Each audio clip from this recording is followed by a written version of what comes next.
இன்றைக்கி முருங்கைக்கீரை சட்னி செய்ய போகிறோம். அதுக்கு வந்து ஒரு 3 டீஸ்பூன் அளவுக்கு எண்ணெய் இப்படி ஊற்றிட்டு இதில் கொஞ்சம் கடலைக்கொட்டை, 1 டீஸ்பூன் அளவுக்கு உளுந்து, வெள்ளை கலர் எள்ளு, சீரகம் 1 டீஸ்பூன். இதை நல்லா இதே கொஞ்சம்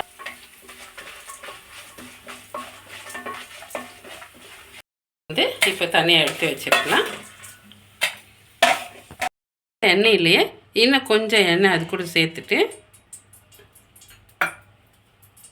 4-5 பல் பூண்டு, கொஞ்சம் வெங்காயம்,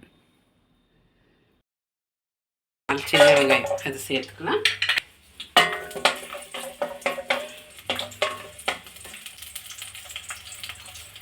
அது கூடவே ஒரு 3 நம்பர்ஸ் வந்து பச்சை மிளகாய் சேர்த்துக்கலாம்.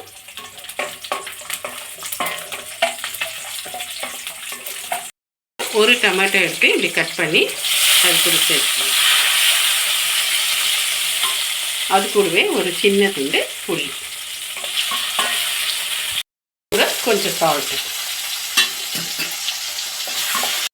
கொஞ்சம் இது நல்லா வதங்கி வந்த உடனே அது கூட வந்து முருங்கைக்கீரையை வந்து நம்ம ஆட் பண்ணிக்கலாம். முருங்கைக்கீரையை போட்டுட்டு நல்லா வந்து இப்படி நல்லா வதக்கி விட்டுக்கணும் கொஞ்ச நேரம்.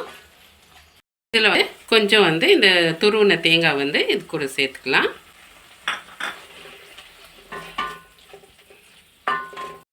இதை வந்து ஒரு தட்டில் எடுத்துகிட்டு கொஞ்சம் நல்லா சில்லுன்னு ஆற விட்டுடலாம்.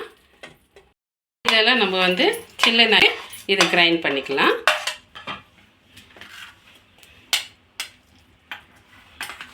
சட்னி ரெடி ஆயிடுச்சு. நம்ம வந்து தோசைக்கு வச்சுட்டு சாப்பிடும்போது ரொம்ப டேஸ்டியாக இருக்கும். ரொம்ப ஹெல்த் பெனிஃபிட்ஸ் கூட இந்த முருங்கைக்கீரையில் நம்மளுக்கு அது இருக்குது.